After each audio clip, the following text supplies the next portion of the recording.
Hello everyone, hello my dear students. मैं हूं Meenakshi from पवन वाग एकेडमी। बच्चों, पवन वाग एकेडमी में आप सभी का स्वागत है। बच्चों, क्लास 12 की जर्नी स्टार्ट किए बहुत दिन हो चुके हैं और अभी हमारा चल रहा है chapter number 14, dual nature of radiation and matter. तो आज हम लोग इसका लेक्चर नंबर 1 स्टार्ट करने जा रहे हैं। तो चलते हैं आज इस लेक्चर की तरफ जल्दी। ये चैप्टर छोटा है और सिंपल भी है, ज़्यादा न्यूमेरिकल्स नहीं है, ज़्यादा डेरिवेशंस नहीं है, बहुत ही आसान चैप्टर है, थ्योरेटिकल चैप्टर है, फुल मार्क्स देने वाला चैप्टर है। तो इसको ज़रूर करके जाएं, बिल्कुल भी स्किप ना करें, ठीक है। तो चलते हैं आज के लेक्चर की तरफ।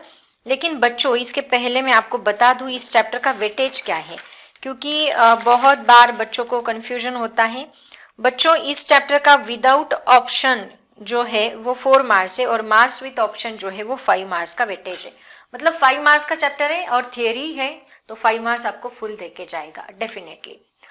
तो चलते हैं आज इस लेक्चर की तरफ, पार्ट 1। और उसके पहले मैं आपको बता दूं, पवन वाग एकेडमी का ऐप भी है, उसको जरूर डाउनलोड करें। उसके अंदर सारे वीडियोस, सारी प्लेलिस्ट अवेलेबल है। तो बच्चों, आज का जो हमारा लेक्चर है dual nature of radiation and matter, ये एग्जैक्टली होता क्या है एक बार इसको समझ लेते हैं। ड्यूअल, बच्चों ड्यूअल का मतलब क्या होता है? ड्यूअल का मतलब होता है दो, है ना। ड्यूअल का मतलब दो का मतलब क्या कि लाइट को रेडिएशंस, पहले तो आप है ना इस चैप्टर का मीनिंग समझ लो बच्चों, बहुत अच्छा है, देखो बहुत इंटरेस्टिंग है। Dual nature of radiation, radiation का मतलब होता है लाइट। रेडिएशन का मतलब क्या होता है? लाइट। और मैटर का मतलब होता है मटेरियल। मटेरियल मतलब ये सारा यूनिवर्स जिससे बना है, सॉलिड लिक्विड गैसेस, वो मटेरियल है ना। तो रेडिएशन मतलब लाइट और मैटर मतलब मटेरियल। तो ड्यूअल नेचर का मतलब क्या है? देखो, ड्यूअल नेचर मतलब इसको दो टाइप के नेचर होना। तो बच्चों, पहले के जमाने में, इसकी स्टोरी मैं पहले बताती हूँ आपको, ड्यूअल नेचर ऑफ रेडिएशन मतलब एग्जैक्टली है क्या। तो पहले के जमाने में सबसे पहले साइंटिस्ट न्यूटन जो थे, न्यूटन सर ने लाइट के ऊपर इन्वेंशन स्टार्ट किया था। जैसे कि मैंने वेव ऑप्टिक्स में ऑलरेडी इसके बारे में हम डिटेल में पढ़ चुके हैं बच्चों, बस उसी को थोड़ा सा रिवाइज करती हूँ। तो सबसे पहले साइंटिस्ट न्यूटन सर ने इसके ऊपर इन्वेंशन स्टार्ट किया। तो उन्होंने कहा कि जो लाइट है, कौन, जो रेडिएशन मतलब हमारा जो लाइट है, इसको कौन सा नेचर है? इसको पार्टिकल नेचर है। अकॉर्डिंग टू न्यूटन सर इसको पार्टिकल नेचर है और उसको उन्होंने नाम दिया था कार्पुस्कल्स। क्या कहा था उसको? कार्पुस्कल्स कहा था। लेकिन उसके बाद उन्होंने और एक थ्योरी दी थी कि velocity of light in rarer medium कम होती है, velocity of light in denser medium ज्यादा होती है। उसकी वजह से उनकी थ्योरी जो है वो एक्सेप्ट नहीं हुई, ठीक है, उस कुछ कारण उनकी थ्योरी एक्सेप्ट नहीं हुई। फिर बाद में और एक साइंटिस्ट आते हैं, हाइजेंस नाम है उनका, वो बोलते हैं कि लाइट को वेव नेचर है। कौन सा नेचर है? वेव नेचर है। कौन सी वेव? मैकेनिकल वेव्स, ऐसे उन्होंने कहा। इलेक्ट्रोमैग्नेटिक वेव्स उन्होंने नहीं बताया था बच्चों, उन्होंने कहा था मैकेनिकल वेव्स है। न्यूटन सर ने कहा पार्टिकल नेचर है, हाइजेंस ने कहा वेव नेचर है। अब तब न्यूटन सर का नाम बहुत बड़ा था तो तब मान भी लिया कि पार्टिकल नेचर है, बट कुछ दिनों बाद उसके ऊपर वापस ऑब्जेक्शन लग गया। तो उसके बाद उन्होंने ये एक्सेप्ट किया कि हाइजेंस की थ्योरी जो है वो वेव थ्योरी हम लोग एक्सेप्ट करें कि लाइट को वेव नेचर है। बट बच्चों यहाँ पे एक्सेप्ट क्यों हुई, उसके पीछे और एक रीजन था। उन्होंने सारे फिनोमिनॉन जो लाइट के हैं, जैसे कि इंटरफेरेंस, डिफ्रैक्शन, पोलराइजेशन, सारे फिनोमिनॉन, कौन से इंटरफेरेंस, ये सारे फिनोमिनॉन हम लोगों ने वेव ऑप्टिक्स चैप्टर में स्टडी किए हैं बच्चों। इंटरफेरेंस, डिफ्रैक्शन, उन्होंने ये सारे फिनोमिनॉन वेव का यूज करके प्रूव करके बताए। डिफ्रैक्शन, पोलराइजेशन, एटसेट्रा एटसेट्रा, तो बहुत सारे फिनोमिनॉन उसका यूज करके हमने प्रूव भी किए हैं, हाइजेंस की वेव थ्योरी का यूज करके। तो ये एक्सेप्ट हुआ बच्चों। वेव ऑप्टिक्स ऑलरेडी हम लोग स्टडी कर चुके हैं। पार्टिकल नेचर जो है वो, लेकिन उसके ऊपर थोड़े दिन के लिए ऑब्जेक्शन लग गया। बट कुछ दिनों बाद कुछ ऐसे लाइट के फिनोमिनॉन आए जिनके लिए लाइट का पार्टिकल नेचर होना बहुत जरूरी था। वो कौन से पता है? जैसे कि फोटो इलेक्ट्रिक इफेक्ट। कौन सा? Photo electric effect. ये जो फिनोमिनॉन था बच्चों, इस फिनोमेनॉन को प्रूव करने के लिए हमें जरूरत थी लाइट के पार्टिकल नेचर की। क्यों, ये मैं आपको बताऊंगी बच्चों, बाद में बताऊंगी। फिलहाल फोटोइलेक्ट्रिक इफेक्ट क्या है यही आपको पता नहीं, तो ये बता के कुछ फायदा नहीं है, आपको समझ में भी नहीं आएगा। जैसे जैसे चैप्टर खत्म होते आएगा मैं बताऊंगी कि क्यों उसको पार्टिकल नेचर की जरूरत थी। तो इसका मतलब साइंटिस्ट लोगों को ये पता चला कि कुछ फिनोमिनॉन के लिए लाइट को हमें वेव कंसिडर करना जरूरी है एंड कुछ फिनोमिनॉन को हमें उसके लिए लाइट को पार्टिकल कंसिडर करना जरूरी है। इसका मतलब लाइट को ड्यूअल नेचर है, ऐसे उन्होंने बोला। ड्यूअल मतलब क्या, उन्होंने कहा कि अभी आज के जमाने में क्या माना जाता है, लाइट को कौन सा नेचर है, ड्यूअल नेचर है। ड्यूअल नेचर का मतलब होता है particle as well as wave, particle as well as wave, दोनों नेचर है लाइट को। मतलब वेव है, लाइट एक वेव है, जो वेव के पार्टिकल्स जो है, वेव जो है वो पार्टिकल्स के फॉर्म में, बंच के फॉर्म में ट्रेवल कर रही है, ऐसे उन्होंने बोला। ये हो गया रेडिएशन के बारे में। अब और एक लॉ है बच्चों, कौन सा पता है, और एक प्रिंसिपल है। वो कौन सा प्रिंसिपल है, सिमेट्री का प्रिंसिपल, नेचर ऑफ सिमेट्री। कौन सा principle, according to nature of symmetry. अभी यहाँ पे और एक ऑब्जेक्शन खड़ा हो गया। नेचर ऑफ सिमेट्री क्या है कि अगर आप बोल रहे हो कि वेव को पार्टिकल नेचर है, ऐसे अगर आप बोल रहे हो तो इसका मतलब पार्टिकल को भी वेव नेचर होना चाहिए। ये कौन से साइंटिस्ट ने बताया पता है, बहुत ही कम एज था उनका, डीब्रोए नाम के एक साइंटिस्ट है, जिन्होंने एक वेवलेंथ लैम्बडा पार्टिकल की वेवलेंथ को इन्वेंट किया है। आगे जाके वो फॉर्मूला हम लोग डिराइव करने वाले हैं। तो डीब्रोए के नाम के साइंटिस्ट ने, उन्होंने क्या कहा कि अगर आप बोल रहे हो वेव को पार्टिकल नेचर है, इसका मतलब पार्टिकल को भी वेव नेचर होना चाहिए। तो पार्टिकल मतलब क्या, पार्टिकल मतलब जिससे ये सारा यूनिवर्स बना है, मतलब मैटर, मतलब मटेरियल। तो मटेरियल किससे बना है, तो नेक्स्ट पॉइंट आता है, लाइट तो हो गया, रेडिएशन तो हो गया। लाइट का ही मतलब क्या है बच्चों, रेडिएशन। तो रेडिएशन तो हो गया, अब नेक्स्ट कौन सा है, मैटर। तो आ गया अभी मैटर। तो मैटर को उन्होंने कहा कि लाइट, हमें तो पता है मैटर किसका होता है, इट इज ऑब्वियसली पार्टिकल का होता है। तो ये अगर पार्टिकल है तो इन पार्टिकल्स को भी क्या होनी चाहिए, वेव होनी चाहिए, ऐसे उन्होंने कहा।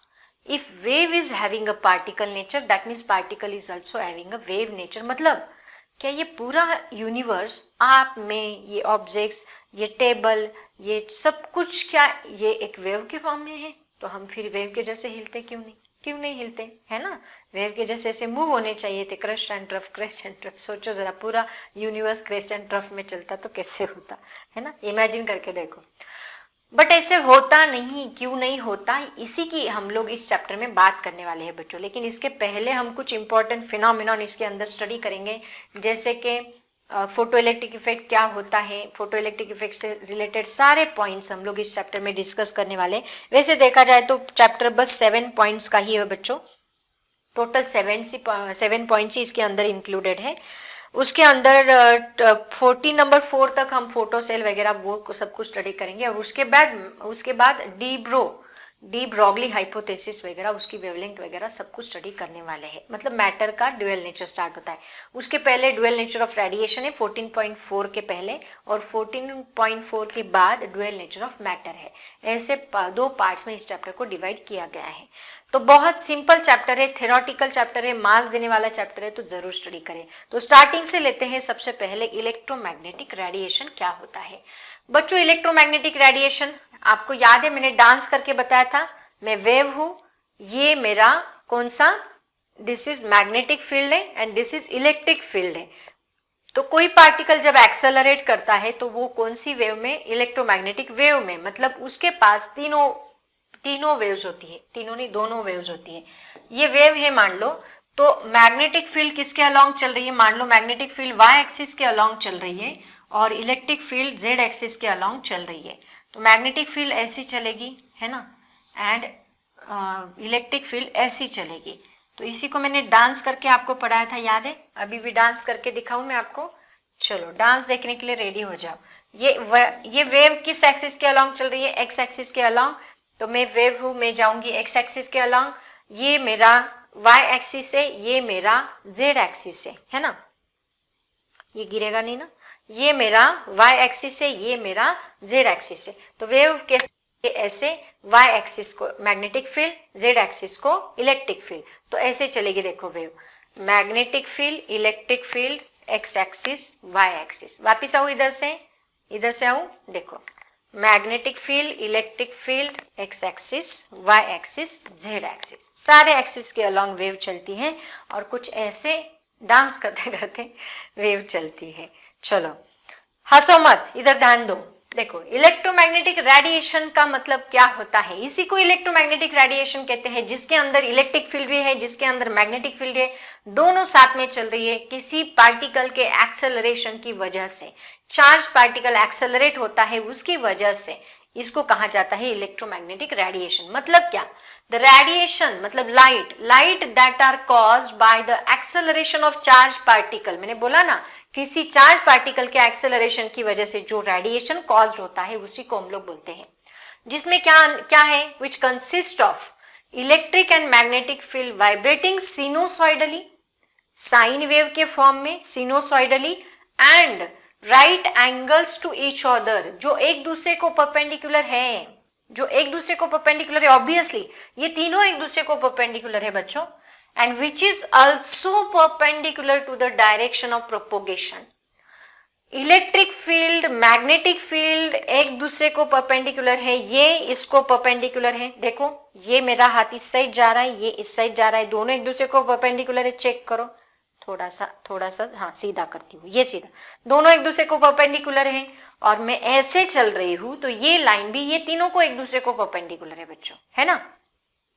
इसका मतलब जो चार्ज पार्टिकल एक्सेलरेट होते हैं तो रेडिएशन कॉज करते हैं, वो रेडिएशन के अंदर इलेक्ट्रिक फील्ड होती है, मैग्नेटिक फील्ड होती है, जो एक दूसरे को परपेंडिकुलर है, साइन वेव के फॉर्म में चल रहे हैं, और ये सारे सब कुछ वेव ऑफ प्रोपोगेशन को परपेंडिकुलर है। ऐसे तीनों एक दूसरे को परपेंडिकुलर है और चल रहे हैं, तो ऐसे टाइप की वेव को हम लोग बोलते हैं इलेक्ट्रोमैग्नेटिक रेडिएशन, इलेक्ट्रोमैग्नेटिक वेव, और उसकी वजह से कॉज हुआ रेडिएशन इलेक्ट्रोमैग्नेटिक रेडिएशन। हाँ, तो इसको कहा जाता है इलेक्ट्रोमैग्नेटिक रेडिएशन। बहुत बात की मैंने, तो डेफिनेशन बहुत सिंपल है बच्चों, ये definition already wave optics chapter में हम लोग स्टडी कर चुके हैं, है ना। तो चलते हैं आगे, बस ये सारी बातें इसके अंदर आनी चाहिए, ये बस याद रखो। और जो मैं बता रही हूँ ये definitions important, very very important, सारी डेफिनेशंस एग्जाम में पूछे जाने वाली डेफिनेशंस ही मैं यहाँ बोर्ड पे डिस्प्ले करती हूँ।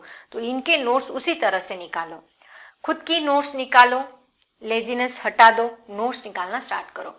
उसके बाद एक कैरेक्टरिस्टिक ऑफ वेव क्या होती है, देखो ये जितनी भी वेव्स है बच्चों, ऐसे नहीं कि एक का एम्पलीट्यूड ऐसे है ना, मतलब सारी वेव्स कैसे चल रही है, सबका एम्पलीट्यूड सेम, यहाँ पे जितना एम्पलीट्यूड है उतना ही एम्पलीट्यूड रहेगा, ये सबका एम्पलीट्यूड क्या रहेगा, सेम रहेगा। एक का एम्पलीट्यूड छोटा, एक का एम्पलीट्यूड बड़ा, ऐसे नहीं चलेंगे। डांस करते करते सारे वेव्स का एम्पलीट्यूड एक ही रहेगा। सारी वेव्स का पीरियड, फ्रीक्वेंसी, पीरियड मतलब क्या, number of oscillations passing in 1 second, that is nothing but the frequency होती है, और एक वेव को लगने वाला टाइम, उसको हम पीरियड बोलते हैं। तो पीरियड मतलब क्या, नंबर ऑफ वेव्स ना time required to complete one vibration, time required to complete one oscillation, it is nothing but the period, and number of vibration passing in 1 second is frequency. तो ये पहली characteristic है। पहली characteristic क्या है इसकी, all the vibrating, इन सब की डेफिनेशन हम लोगों ने ऑसिलेशन या सुपरपोजिशन ऑफ वेव, ये 2 चैप्टर में से एक चैप्टर में किया है। ऑसिलेशन 100%, ऑसिलेशन चैप्टर में ये सारी डेफिनेशन हमने पढ़ी है।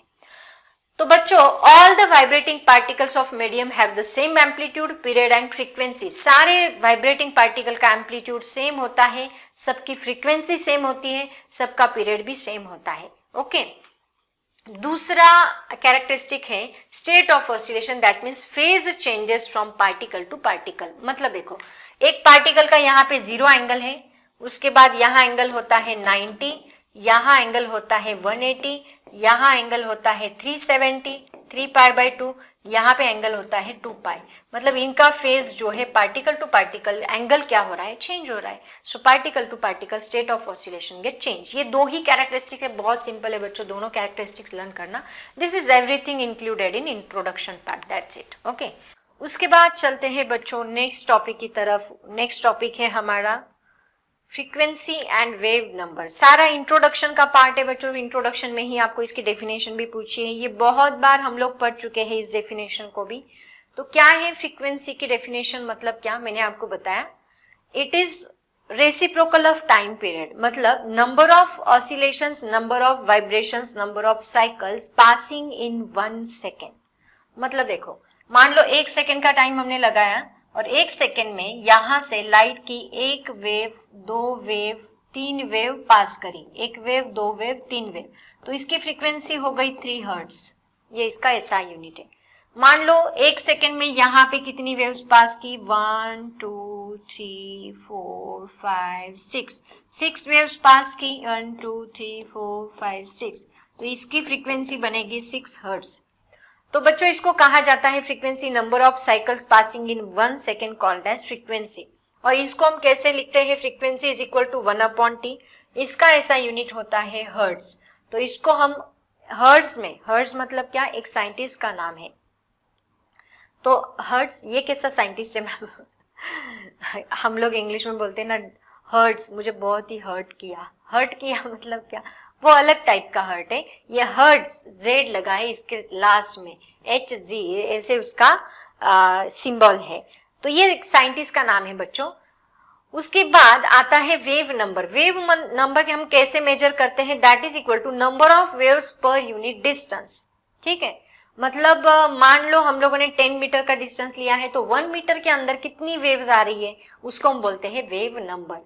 अभी यहाँ पे वेव नंबर को और एक अलग तरीके से डिफाइन किया जाता है, reciprocal of wavelength. Reciprocal of wavelength मतलब क्या, देखो वेव नंबर को हम k से डिनोट करते हैं और इसी का फॉर्मूला हम लोग लिखते हैं 2 पाई बाय लैम्डा, ऐसे हम लोग मेजर करते हैं इसको। तो ये भी याद रखो बच्चों, k is equal to 2 pi by lambda. ये डिवाइड बाय लैम्डा है, मतलब रेसिप्रोकल ऑफ वेवलेंथ है, इसलिए इसको रेसिप्रोकल ऑफ वेवलेंथ ऐसे भी बोला जाता है। चलते हैं नेक्स्ट स्लाइड की तरफ, इसका स्क्रीनशॉट निकालते चलो। उसके बाद है बच्चों इंट्रोडक्शन में ही कुछ प्रॉपर्टीज है, properties of particle of matter. अभी लाइट का रेडिएशन हो गया, लाइट से रिलेटेड कुछ कैरेक्टरिस्टिक्स देख ली, उससे रिलेटेड कुछ डेफिनेशंस देख ली। अब हम लोग मैटर की तरफ चलते हैं। मैटर की क्या प्रॉपर्टीज है, देखो ये तो हाँ आप लोग केमिस्ट्री में बहुत बार पढ़ाई कर चुके हो, स्टडी कर चुके हो बच्चों, बहुत सिंपल है। सबसे पहली क्या है, 2 particles of matter are very very small. Particles of matter बहुत ही छोटे होते हैं, जिनको हम 2 पार्ट में डिवाइड नहीं कर सकते। ऐसे पार्टिकल्स को हम लोग क्या बोलते हैं, यहाँ 2 नहीं होना चाहिए, यहाँ द होना, वही मैं सोच रही 2 क्यों दिया, प्रिंटिंग मिस्टेक है। The particles of matter are very very small. ठीक है, उसके बाद नेक्स्ट है, the particles of matter have space between them. Particles, 2 particles के बीच में स्पेस होता है ना, थोड़ा बहुत डिस्टेंस होता है। उसके बाद द पार्टिकल, ये सब assumptions actually, the particles of matter are constantly moving, they are continuously moving बच्चों, स्टेट पोजीशन में, रेस्ट पोजीशन में नहीं होते, वो कंटिन्यूअसली मूविंग होते हैं। And then the particles of matter attract each other, तभी तो मैटर बन रहा है, तभी तो मटेरियल बन रहा है, क्योंकि एक मटेरियल, ये मटेरियल है, ये मटेरियल के सारे पार्टिकल अट्रैक्ट कर रहे हैं एक दूसरे की तरफ, तभी वो बने। ठीक है, the particles of matter attract each other, ये कुछ कैरेक्टरिस्टिक्स है उसकी। उसके बाद देखो बच्चों, इसी पार्टिकल से रिलेटेड अब क्या आता है, momentum.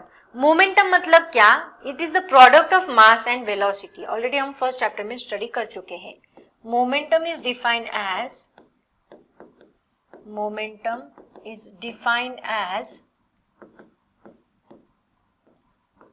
The product of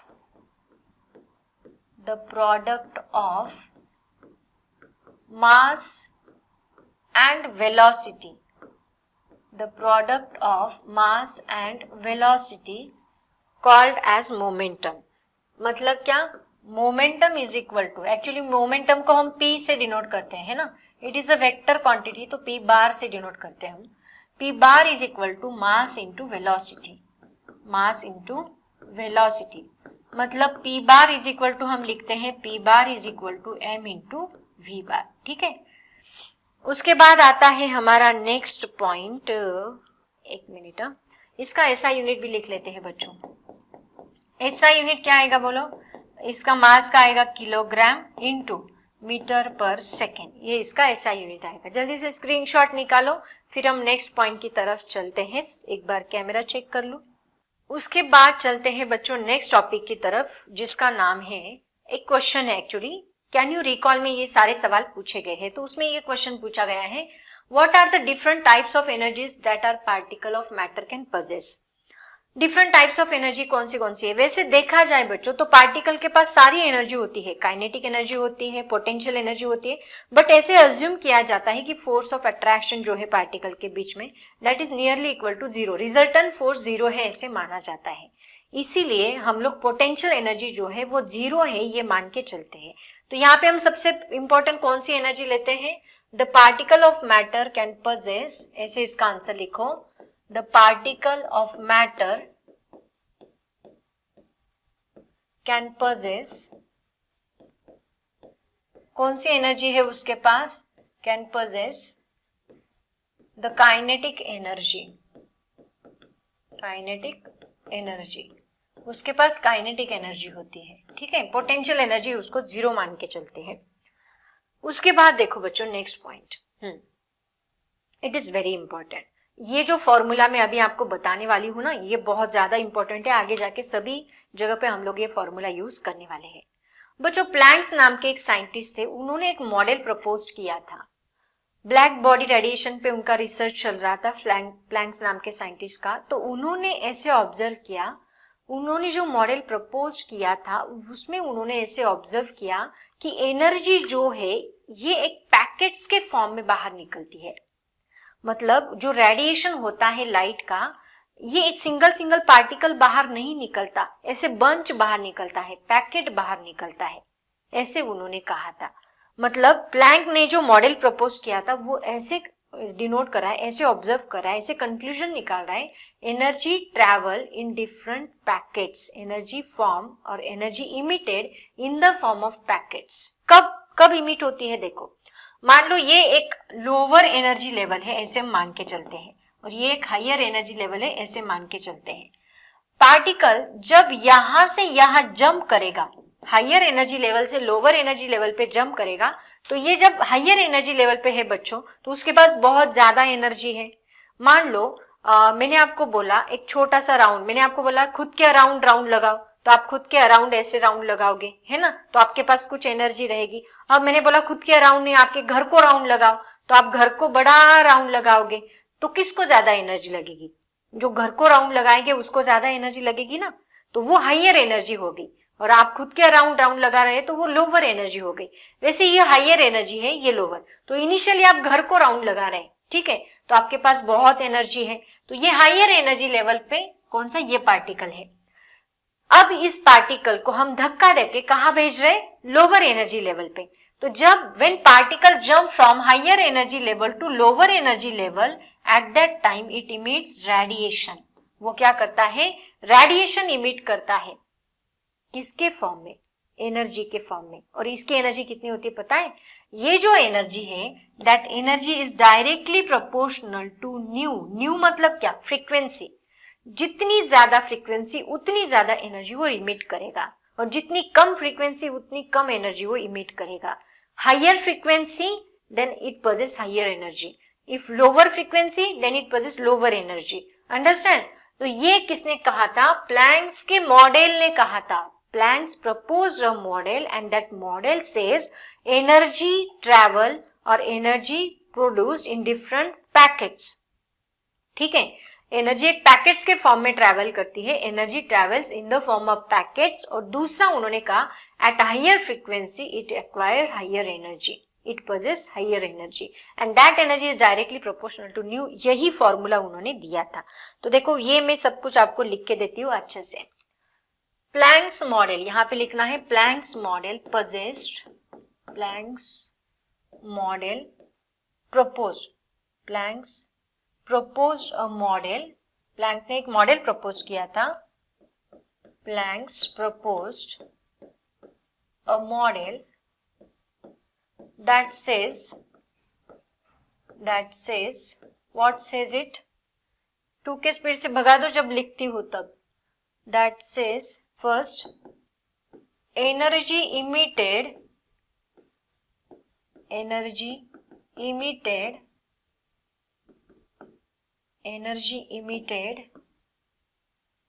in packets, in the form of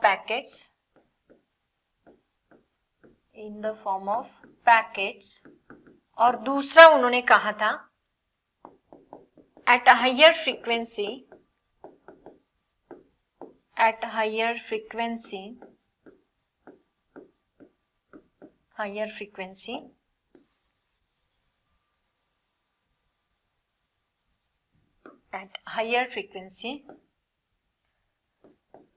the energy emitted is larger,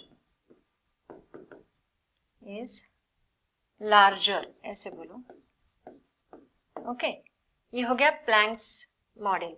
उसके बाद उन्होंने क्या कहा, according to Planck's hypothesis, according to ये हायर फ्रीक्वेंसी मतलब डायरेक्टली प्रोपोर्शनल आएगा ना, according to Planck's hypothesis what, E is directly proportional to nu. तो एक कांस्टेंट तो लेना बनता है, वो कांस्टेंट कौन है यहाँ, H को कहा जाता है प्लैंक्स कांस्टेंट. बहुत बार इसका डायमेंशन पूछा जाता है बच्चों, प्लैंक्स कांस्टेंट, और इसकी वैल्यू होती है 6.63 इंटू 10⁻⁻38 जूल सेकेंड. ये इसकी वैल्यू होती है, यहाँ पे दी तो नहीं है लेकिन 6.625 इंटू 10⁻625 होता है. इसको राउंड ऑफ करके हम लोग 63 ले सकते हैं. 6.625 इंटू 10⁻38 जूल सेकेंड, इतनी इसकी वैल्यू होती है. एक मिनट, लेट मी चेक. -34 है बच्चों, आई एम सो सॉरी. यहाँ पे कितना है, 6.63 इंटू 10⁻34 जूल सेकेंड, ये उसकी वैल्यू होती है. ओके, तो इसका स्क्रीनशॉट ले लो. चलते हैं नेक्स्ट टॉपिक की तरफ. अब यहाँ पे हमारा इंट्रोडक्शन का पार्ट खत्म होता है, अब हमारा मेन पार्ट यहाँ पे स्टार्ट होगा. तो बच्चों सबसे पहला टॉपिक है हमारा, जो मैंने आपको बताया, फोटो इलेक्ट्रिक इफेक्ट. देखो फोटो इलेक्ट्रिक इफेक्ट क्या होता है, इसको मैं थोड़ा सा ना स्प्लिट करती हूँ. फोटो का मतलब होता है बच्चों, इस वर्ड को अगर मैंने स्प्लिट किया तो 2 वर्ड्स बनेंगे. फोटो का मतलब बनेगा यहाँ फोटॉन्स, और यहाँ इलेक्ट्रिक. अब देखो फोटॉन्स मतलब क्या पता है, लाइट. जो प्लैंक्स ने कहा था ना, प्लैंक ने क्या कहा था, light travel in the form of packets, और इन पैकेट्स को क्या नाम दिया था, this is called as photons. इसको फोटॉन्स कहा था बच्चों, कॉल्ड एज फोटॉन्स, और इसी को क्वांटा भी कहते हैं, quanta. It is also called as quanta, इसको क्वांटा भी कहा जाता है. ठीक है, तो क्वांटा और फोटॉन्स उसको कहा जाता है. तो इसका मतलब जैसे कि हमारे मैटर के होते हैं इलेक्ट्रॉन्स, वैसे लाइट के होते हैं फोटॉन, जैसे माना जाता है. मतलब ऐसे बोला जाता है, लाइट के जैसे इलेक्ट्रॉन वैसे मैटर के जैसे इलेक्ट्रॉन वैसे लाइट के फोटॉन्स. तो फोटॉन्स को हमने किसमें कन्वर्ट किया, इलेक्ट्रॉन्स में. इसका मतलब क्या बच्चों, फोटॉन्स मतलब कौन सी एनर्जी आ गई, फोटॉन्स मतलब आ गई लाइट एनर्जी. एंड इलेक्ट्रिक मतलब कौन सी एनर्जी आ गई, electrical energy. So light energy का कन्वर्जन हम किस में कर रहे हैं यहाँ पे, वेरी सिंपल बच्चों, बस इसी में सब कुछ आ गया. Light energy get converted into electrical energy. Light energy get converted into electrical energy called as photo electric effect. इसी को कहा जाता है फोटो इलेक्ट्रिक इफेक्ट. अब क्वेश्चन ये अराइज होता है कि इसको लाइट को इलेक्ट्रिकल एनर्जी में कन्वर्ट कैसे किया जाता है. वैसे अभी हम लोग बहुत सारे इंस्ट्रूमेंट यूज करते हैं जो सोलर एनर्जी पे चलते हैं. अपने रोड पे स्ट्रीट लाइट जो होते हैं, तो वो सोलर एनर्जी का यूज करके, लाइट एनर्जी का यूज करके उसको इलेक्ट्रिकल एनर्जी में कन्वर्ट करते हैं, एंड देन यूटिलाइज करके बल्ब ब्लो करते हैं हम लोग, है ना. तो ये सारी चीजें इसके अंदर आती है. बट ये पॉसिबल हुआ कैसे, ये सब कुछ पॉसिबल हुआ due to photo sensitive surface की वजह से. तो देखो बच्चों, एक सरफेस होता है, पॉइंट वाइज पढ़ेंगे हम लोग। यहाँ पे एक बहुत ही मैजिक क्या होता है पता है क्या? यहाँ एक मैजिक हुआ था। क्या मैजिक हुआ था पता है? एक ऐसा सरफेस था जिस सरफेस के ऊपर जब लाइट फॉल किया, यहाँ पे लाइट फॉल किया देखो, तो ये लाइट फॉल करने के बाद ये क्या करता था, जो फ्री इलेक्ट्रॉन्स है उसके अंदर, वो फ्री इलेक्ट्रॉन्स को बाहर निकालता था। मतलब देखो, मान लो घर में हमारी वॉल होती है, तो वॉल को प्लास्टर लगाया होता है ना, सीमेंट का प्लास्टर किया होता है। मान लो हम हैमरिंग करेंगे, किसी हथौड़े से मैंने उसके ऊपर हैमरिंग किया, तो हैमरिंग करने से क्या होगा, उसके ऊपर का जो प्लास्टर है वो कैसे बाहर निकलता है, जस्ट लाइक दैट। तो ये जो मेटल है, ये मेटल एक फ्री इलेक्ट्रॉन से बना हुआ है, उसके अंदर एटम्स है, एटम्स के अंदर इलेक्ट्रॉन से, कुछ इलेक्ट्रॉन उसके से फ्री हो गए, है ना। जैसे कि ये मेटल है, ये मेटल सरफेस है, ये कुछ एटम है ग्रीन कलर के आपको दिख रहे हैं, और ये जो रेड कलर के, ये सारे फ्री इलेक्ट्रॉन्स हैं। तो ये इतना जादुई मेटल है कि इसके ऊपर जब हम लाइट फॉल करते हैं, तो ये इलेक्ट्रॉन जो है लाइट का यूज करके यहाँ से नॉकआउट होते हैं, क्योंकि इनको एनर्जी मिलती है, तो यहाँ से कुछ इलेक्ट्रॉन्स बाहर निकले। तो ऐसे मटेरियल को ही हम लोग क्या कहते हैं, this is called as photo sensitive material, और इसी को हम लोग कहते हैं फोटो सेंसिटिव सरफेस। मतलब क्या, एक ऐसा सरफेस जो क्या करता है, इलेक्ट्रॉन्स को इमिट करता है when appropriate light is fall on it. Okay, तो क्या सभी लाइट्स के लिए ये करेगा? नहीं बच्चों, इसके लिए लाइट थोड़ा स्ट्रांग होना जरूरी है। ऑर्डिनरी लाइट में ये इफेक्ट कम दिखेगा, लेकिन वही अगर हम अल्ट्रावायलेट लाइट ले लें, बहुत ही हाई फ्रीक्वेंसी का लाइट ले लें, तो उसके अंदर ये हमें ये इलेक्ट्रॉन्स का इमिशन शो करेगा। ठीक है, तो फोटोसेंसिटिव सरफेस की डेफिनेशन बहुत बार आपको एग्जाम में पूछी जाती है। क्या? बहुत सिंपल है, it is a surface which emits electron when appropriate light is fall on it. Very simple. लिख लो डेफिनेशन सब लोग। क्या है इसकी definition? It is the surface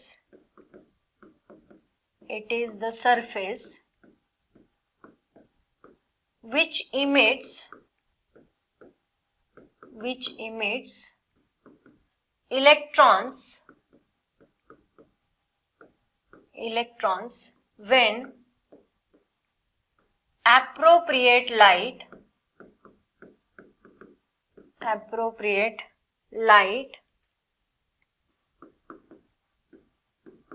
is fall on it, called as photosensitive. Photosensitive मतलब light की वजह से बहुत ही सेंसिटिव जो इलेक्ट्रॉन्स को बाहर निकाल दे, कॉल्ड एज फोटोसेंसिटिव। तो बच्चों ऐसी मटेरियल का ही यूज करके, फोटोसेंसिटिव सरफेस, ऐसे सरफेस का ही यूज करके हम लोग ये इफेक्ट प्रोड्यूस करते हैं। कौन सा इफेक्ट? फोटो इलेक्ट्रिक इफेक्ट यहाँ पे हम लोग प्रोड्यूस करते हैं। तो क्या होता है फोटो इलेक्ट्रिक इफेक्ट? एक ऐसा इफेक्ट जिसके ऊपर लाइट फॉल करने के बाद तुरंत उसमें से करंट फ्लो हो, ऐसा इफेक्ट। मतलब क्या? The phenomenon of emission of electron from metal surface, electron का इमिट होना, इलेक्ट्रॉन का बाहर निकलना, कब? When radiation of appropriate frequency is incident on it, this phenomenon is known as the photoelectric effect. Very simple बच्चों, बहुत ही simple definition है।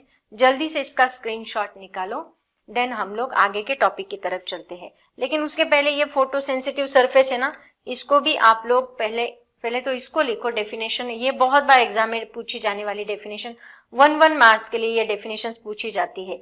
ये जो फोटो इलेक्ट्रिक इफेक्ट है ना, ये आपको मार्च 2019 में पूछा गया था। 1 मार्क्स के लिए ये क्वेश्चन आपको पूछा गया था। ये क्वेश्चन सिर्फ डेफिनेशन पूछी जाती है बहुत बार एग्जाम में। अब इससे रिलेटेड है ना एक बहुत ही इंपॉर्टेंट प्रिंसिपल है जो आपको बहुत बार एग्जाम में पूछा जाता है, वो मैं आपको बताती हूँ। अब चलते हैं बच्चों नेक्स्ट पॉइंट की तरफ। उसके बाद देखो, ये जो फोटो इलेक्ट्रिक इफेक्ट है ना, इसके ऊपर सबसे ज्यादा क्वेश्चन इस टॉपिक के ऊपर पूछा जाता है। इसके पहले उन्होंने जो दिया था, सबसे इंपॉर्टेंट टॉपिक है बच्चों फोटो इलेक्ट्रिक इफेक्ट, बहुत बार एग्जाम में पूछा जाता है। ये एक्सपेरिमेंट है actually, characteristics of photo electric effect study करने की। बहुत बार आपने लैबोरेटरी में किया भी होगा फोटो इलेक्ट्रिक मटेरियल का ये एक्सपेरिमेंट। जुलाई 19 में 4 मार्क्स के लिए इसके ऊपर क्वेश्चन पूछा गया था, जुलाई 19 में। तो इंपॉर्टेंट है, आईएमपी करो इसको और अच्छे से डायग्राम वगैरह सब कुछ लर्न करना है। मैं लिख के दूंगी आपको, डोंट वरी, पहले समझ लो इसको। देखो, क्या होता है, यहाँ पे एक क्वार्ट्ज ट्यूब होती है। क्वार्ट्ज मतलब एक क्रिस्टल की बनी हुई, ग्लास की बनी हुई एक ट्यूब होती है। इस ट्यूब के अंदर एक विंडो होती है, जिस विंडो से हम लोग लाइट अंदर एंटर कर सकते हैं। उसके बाद वो ट्यूब के अंदर दो टर्मिनल्स होते हैं। It consist of two terminals, one is the anode and second is the cathode. एक इसी को देखो, यहाँ इन्होंने नाम दिया है इमिटर प्लेट और यहाँ नाम दिया है कलेक्टर प्लेट। दो प्लेट्स होती है। ये इमिटर प्लेट जो है ये एक फोटो सेंसिटिव मटेरियल की बनी हुई प्लेट है। फोटो सेंसिटिव मटेरियल मतलब जिसके ऊपर लाइट फॉल करने के बाद तुरंत वो इलेक्ट्रॉन को बाहर निकालेगी, तुरंत इलेक्ट्रॉन का इमिशन करेगी। और ये निकले हुए इलेक्ट्रॉन्स को किसके पास भेजना है, हमें इस कलेक्टर के पास भेजना है। यहाँ दो प्लेट्स होती है, एक इमिटर प्लेट, एक कलेक्टर प्लेट। इमिटर प्लेट जो है वो फोटो सेंसिटिव मटेरियल से बनी हुई है। फर्दर ये जो दो प्लेट्स है इनको आगे हमें कनेक्ट करना है, किसको, इसको आगे कनेक्ट करना है एक वोल्टेज सोर्स को। अभी यहाँ पे ये कुछ नहीं बच्चों, कम्यूटेटर मतलब जस्ट लाइक एक की जैसा होता है वो, और उसके बाद यहाँ एक एमीटर लगाया हुआ होता है, बाकी कुछ नहीं। यहाँ बस क्रिटिकल दिख रहा है वो, बट इतना कुछ नहीं है, उसके अंदर एक कीज वगैरह लगाई है, दैट्स इट। आगे फर्दर ये जो दो प्लेट्स है इनको हमने कनेक्ट किया है वोल्टेज सोर्स को। जनरली क्या होता है, ये सी जो है, सी को हम एनोड लगाते हैं, मतलब पॉजिटिव टर्मिनल लगाते हैं, और ई को हम लोग कैथोड मतलब निगेटिव टर्मिनल लगाते हैं। ऐसा क्यों देखो, मतलब यहाँ पे देखो, ये निगेटिव टर्मिनल जो है ये जनरली हम लोग ई को कनेक्ट करते हैं, एंड पॉजिटिव टर्मिनल जो है जनरली हम लोग सी को कनेक्ट करते हैं। ऐसा क्यों बच्चों, देखो जब हम लोग इसके ऊपर लाइट फॉल करेंगे तो लाइट फॉल करने के बाद इसके अंदर से क्या निकलेंगे, इलेक्ट्रॉन्स। अगर ये इलेक्ट्रॉन्स है तो इलेक्ट्रॉन्स के ऊपर कौन सा चार्ज होता है, निगेटिव चार्ज। ये इलेक्ट्रॉन्स के ऊपर निगेटिव चार्ज होने की वजह से अगर यहाँ पॉजिटिव चार्ज रहा तो इलेक्ट्रॉन्स एक्सेलरेट होंगे मतलब कलेक्टर की तरफ वो अट्रैक्ट होंगे, है ना, क्योंकि उसके पास पॉजिटिव चार्ज है और अपोजिट चार्जेस में फोर्स ऑफ अट्रैक्शन होने की वजह से वो उसको अट्रैक्ट करेगा। बट अगर मैं इसको निगेटिव चार्ज दे दूं तो ये क्या करेगा, उसको रिटार्ड करेगा, मतलब वो उसको दूर फेंकेगा। इसकी वजह से क्या होगा, रिटार्डेशन, मतलब वहां पे इलेक्ट्रॉन्स अट्रैक्ट नहीं होंगे और करंट फ्लो नहीं होगा। तो बच्चों जैसे ही हमने इसके ऊपर लाइट फॉल किया, लाइट फॉल करने के बाद तुरंत इसके अंदर से इलेक्ट्रॉन बाहर निकले। ये इलेक्ट्रॉन को सफिशिएंट एनर्जी है, सफिशिएंट एनर्जी की वजह से ये इलेक्ट्रॉन यहां तक पहुंचने चाहिए। इतनी सफिशिएंट एनर्जी हमें यहाँ पे देनी है। कैसे देनी है, उसको क्या कहा जाता है, ये भी हमें पता होना चाहिए। अब देखो यहाँ इलेक्ट्रॉन जैसे ही बाहर निकलेंगे, इसके ऊपर पॉजिटिव चार्ज होने की वजह से ये उनको अट्रैक्ट करेगी और फर्दर सर्किट में से ये इलेक्ट्रॉन का फ्लो स्टार्ट होगा। बच्चों ये दो प्लेट्स के अंदर कौन सा भी इलेक्ट्रिकल कनेक्शन नहीं था, फिर भी उसमें से करंट फ्लो हुआ। किसकी वजह से, ड्यू टू दिस लाइट, और इसीलिए इसको कहा जाता है फोटो इलेक्ट्रिक करंट। क्या कहा जाता है इसको, फोटो इलेक्ट्रिक करंट, मतलब without any electrical connection due to the photons ये करंट फ्लो होता है, इसलिए इसको कहा जाता है फोटो इलेक्ट्रिक करंट। अब मान लो बहुत सारे इलेक्ट्रॉन्स बाहर निकल गए, इलेक्ट्रॉन्स का फ्लो भी बढ़ गया, अब मुझे ये करंट फ्लो स्टॉप करना है, तो मैं क्या करूंगी, मैं यहाँ पे ये जो पॉजिटिव टर्मिनल था इसको मैं अभी क्या कर दूंगी, निगेटिव टर्मिनल कर दूंगी, और निगेटिव को मैं क्या करूंगी, पॉजिटिव करूंगी। मतलब यहाँ पे मैंने पॉजिटिव किया, यहाँ पे मैंने निगेटिव किया। निगेटिव की वजह से इलेक्ट्रॉन रिपेल होंगे और रिटर्न प्लेट के पास जाएंगे, वहां पे करंट फ्लो होगा ही नहीं, करंट फ्लो स्टॉप्स, और इसको कहा जाता है रिटार्डिंग पोटेंशियल। मतलब जब सी को हम पॉजिटिव टर्मिनल कनेक्ट करेंगे तो वो एक्सेलरेटिंग पोटेंशियल होगा, इसकी डेफिनेशन में लिख के दूंगी, और जब हम इसको निगेटिव कनेक्ट करेंगे तो वो रिटार्डिंग पोटेंशियल होगा, क्योंकि पॉजिटिव टर्मिनल एनोड का इलेक्ट्रॉन्स को एक्सेलरेट करता है, खुद की ओर खींचता है, और निगेटिव टर्मिनल इलेक्ट्रॉन का रिटार्डेशन करता है, मतलब दूर ढकेलता है, उसकी वजह से इलेक्ट्रॉन उस प्लेट की तरफ नहीं जाते। ठीक है, अब ये जो पॉइंट है बच्चों, अब इसके ऊपर अगर आपको 4 मार्क्स का क्वेश्चन पूछा जा रहा है तो उनको एक्सपेक्ट वैसे ही है। सबसे पहले आप डायग्राम निकालोगे, सेम जैसे अभी मैंने ड्रॉ करके दिया है ऐसा ही डायग्राम आप एग्जाम में निकालोगे। उसके बाद इसका कंस्ट्रक्शन लिखोगे, वर्किंग लिखोगे, पॉइंट वाइज लिखना है इसका आंसर। जुलाई 19 में यही सवाल थ्योरेटिकल क्वेश्चन है बच्चों, जो आपको 4 मार्क्स के लिए पूछा गया था। कितने मार्क्स के लिए, 4 मार्क्स के लिए। तो चलो मैं इसको लिख के देती हूँ, मैं पॉज करके लिख के देती हूँ, लिखने में बहुत टाइम जाता है बच्चों, वीडियो बहुत बड़ा बनता है, वापिस आपको देखने में बोर होता है, तो मैं लिख के देती हूँ पहले और फिर आप लोग उसको कॉपी कर लेना। तो देखो बच्चों, इसको आप ऐसे लिखोगे पॉइंट वाइज। कैसे लिखना है, सबसे पहले सेटअप में क्या क्या है वो हमें लिखना है। This setup consist of an evacuated glass tube, ये इसके अंदर एक इवैक्यूएटेड ग्लास ट्यूब है। उसके बाद एक क्वार्ट्ज विंडो है, क्वार्ट्ज की बनी हुई एक विंडो है जिसके अंदर से हम लाइट फॉल करते हैं।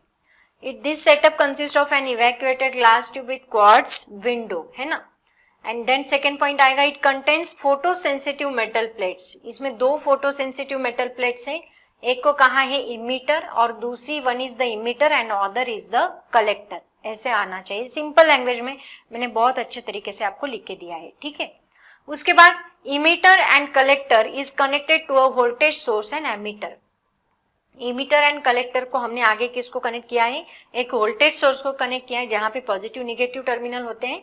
एंड एमीटर हमने करंट मेजर करने के लिए यूज किया है, ताकि करंट फ्लो हो रहा है कि नहीं हो रहा है ये हमें कैसे पता चलेगा। उसके बाद फोर्थ पॉइंट में आना चाहिए, जनरली मैंने जैसे आपको बताया C is at positive potential, उसी को हम एनोड कहते हैं, and E is at negative potential जिसको हम कैथोड कहते हैं, ठीक है। उसके बाद एक्सेलरेटिंग पोटेंशियल एंड दूसरा क्या होता है, रिटार्डिंग पोटेंशियल। ऐसे दो पोटेंशियल की डेफिनेशंस मैंने यहाँ पे दी है। तो एक्सेलरेटिंग पोटेंशियल मतलब क्या होता है बच्चों, when anode potential is positive it accelerates the electron. जब एनोड का मतलब सी का पोटेंशियल पॉजिटिव होता है, वो इलेक्ट्रॉन को एक्सेलरेट करता है, तो उसको हम क्या बोलते हैं, this is called as accelerating potential. And retarding potential मतलब क्या, when the anode potential is negative it retards the flow of electrons, then it is known as retarding potential। ऐसे दोनों की डेफिनेशन आपको पूछी जा सकती है बच्चों।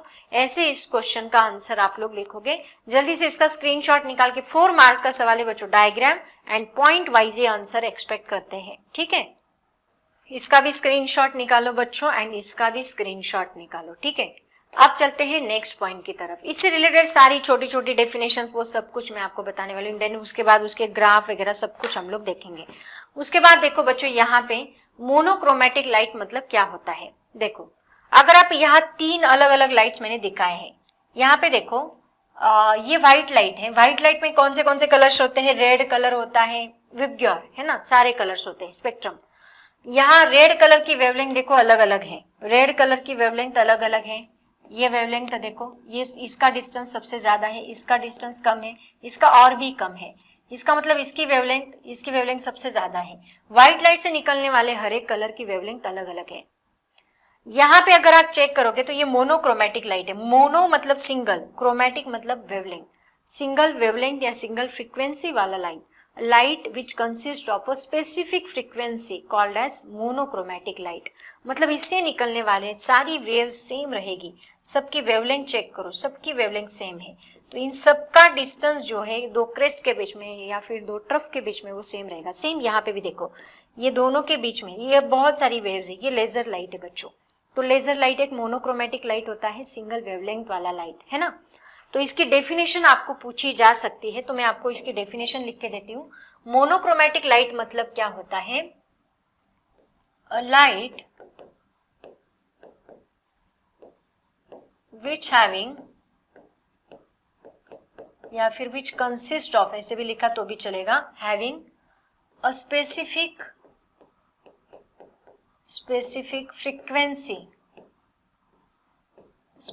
frequency called as monochromatic light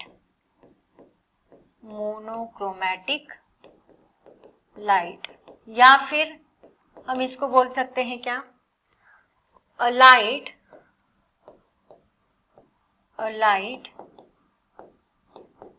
which having single wavelength,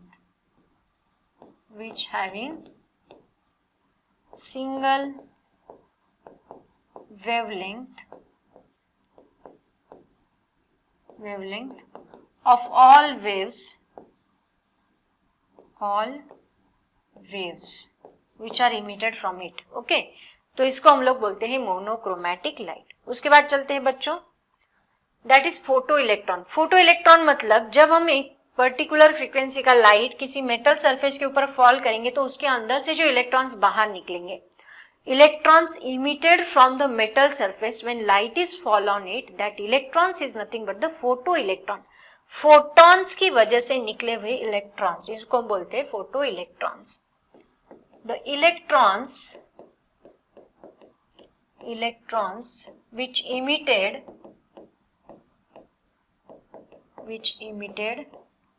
from the metal surface,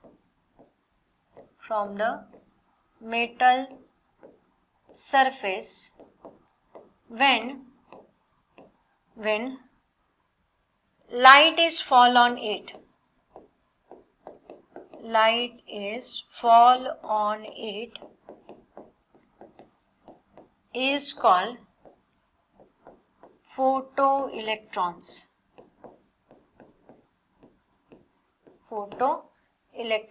ठीक है. उसके बाद है नेक्स्ट डेफिनेशन. ये सारी डेफिनेशंस आपको पूछी जा सकती. हाँ, ये देखो बच्चों, थ्रेशोल्ड फ्रीक्वेंसी और फोटोइलेक्ट्रिक वर्क फंक्शन, ये डेफिनेशंस February 20 में पूछी गई थी.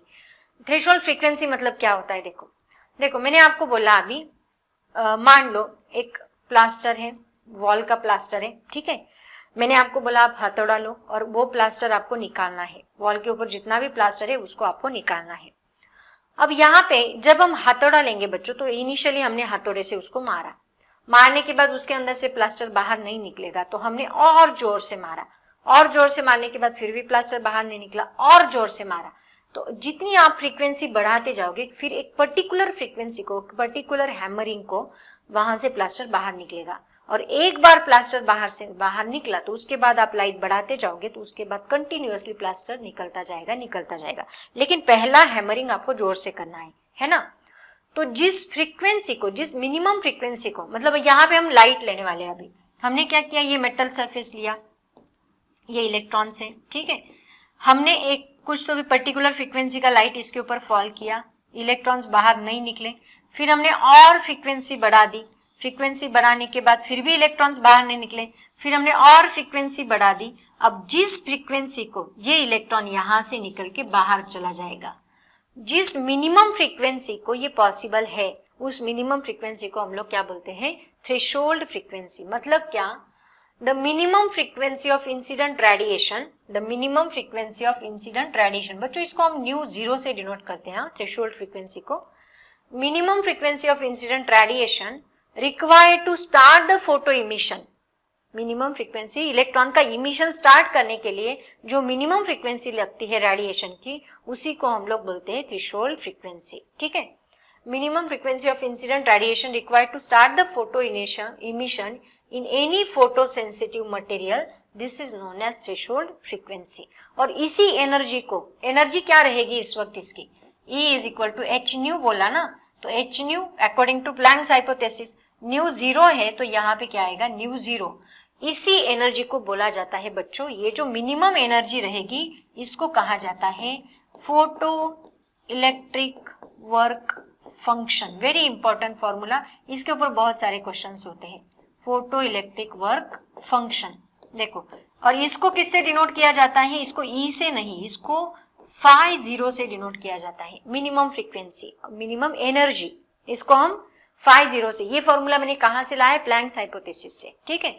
और ये क्वेश्चन जो है ये February 20 में इसका डेफिनेशन पूछा गया था. क्या डेफिनेशन है इसका? देखो, the minimum amount of energy required to be provided to an electron to pull it out from the metal surface, or minimum amount of energy required to start the photo emission. Simple definition आप ऐसे भी लिख सकते हैं. क्या? The minimum amount of energy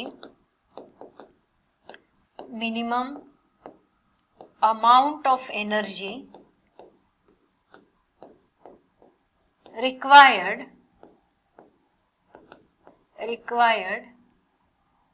to start the photo emission,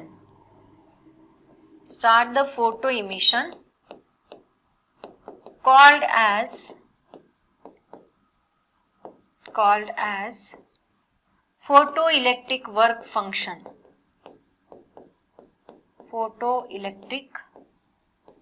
work function. ठीक है. इसको हम डिनोट करते हैं किससे, मैंने बताया phi 0 से, इज इक्वल टू हमेशा रहेगा, अगर आप यहाँ phi 0 लिख रहे हैं तो यहाँ न्यू 0 ही आना चाहिए। इसी को हम लोग कैसे लिखेंगे, that is phi 0 is equal to hc upon lambda 0। Lambda 0 क्या आएगी यहाँ पे, ये कैसे आया, न्यू का फॉर्मूला क्या होता है, c upon lambda, velocity frequency and wavelength का रिलेशन क्या होता है, c अपॉन लैम्बडा। अगर मैंने ये न्यू 0 लिया तो ये लैम्बडा 0, यहाँ लैम्बडा 0 क्या है, this is called as threshold wavelength. उस टाइम उस लाइट की फ्रीक्वेंसी को थ्रेशोल्ड फ्रीक्वेंसी कहेंगे, लैम्बडा को हम थ्रेशोल्ड वेवलेंथ कहेंगे। जहां 0 0 0 दिखेगा थ्रेशोल्ड आना चाहिए, ये रहेगा वेवलेंथ, थ्रेशोल्ड वेवलेंथ। न्यू 0 क्या है यहाँ पे, थ्रेशोल्ड फ्रीक्वेंसी, एंड phi 0 को हम लोग बोलेंगे थ्रेशोल्ड फ्रीक्वेंसी, एंड phi 0 क्या है यहाँ पे, photo electric work function, photo electric work function, work function, ठीक है। अब देखो यहाँ पे h क्या है बच्चों, c क्या है बोलो, ये सब कुछ लिख के देती हूँ मैं। c क्या है, वेलोसिटी ऑफ लाइट, जिसकी वैल्यू कितनी होती है, that is equal to 3 into 10⁸ metre per second. h क्या है, प्लैंक्स कांस्टेंट, अभी लिख के दी 63 इंटू 10⁻34 जूल सेकेंड, ठीक है। ये सारी वैल्यूज आप लोग याद रखो, ठीक है। इसका स्क्रीनशॉट ले लो बच्चों, इसमें डेफिनेशन बस आपने लिखी तो भी सफिशिएंट है, ये नहीं लिखा, ये एक्स्ट्रा की इंफॉर्मेशन मैंने दी है आपको एग्जाम के पर्पज से।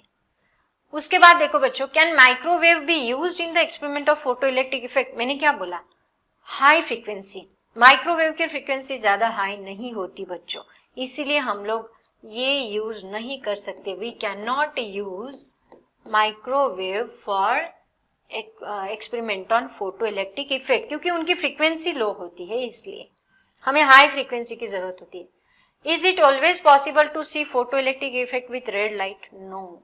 रेड लाइट की वेवलेंथ सबसे ज्यादा, रेडियो वेव्स, जैसे कि रेडियो वेव्स जो होती है जिनकी वेवलेंथ सबसे ज्यादा होती है, तो उनकी एनर्जी कम होती है, फ्रीक्वेंसी का। इसका मतलब रेड लाइट की भी वेवलेंथ सब, विबग्योर में सबसे ज्यादा वेवलेंथ किसकी है, रेड लाइट की। यहाँ पे हम लिखेंगे no, it is not possible because red light is having maximum wavelength, red light is having maximum wavelength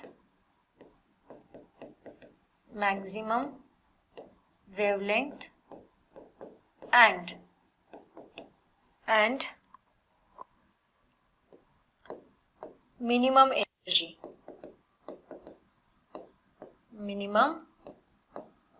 energy. समझ में आया सबको? तो बच्चों ये था हमारा आज का टॉपिक। होप सो सारे टॉपिक्स आपको बहुत अच्छे से समझ में आए होंगे। इससे रिलेटेड बहुत ज्यादा से ज्यादा डेरिवेशंस नहीं है बच्चों, बहुत थ्योरी है, पूरी थ्योरी है। अभी आगे तो पूरे ग्राफ्स है इसके अंदर, ये सारे ग्राफ्स वगैरह एंड 1-2 फॉर्मूलेज है, उनके ऊपर न्यूमेरिकल्स है, वो सब कुछ हम लोग नेक्स्ट लेक्चर में देखेंगे। तब तक के लिए पढ़ाई करते रहो। All the very best. Thank you so much and bye bye.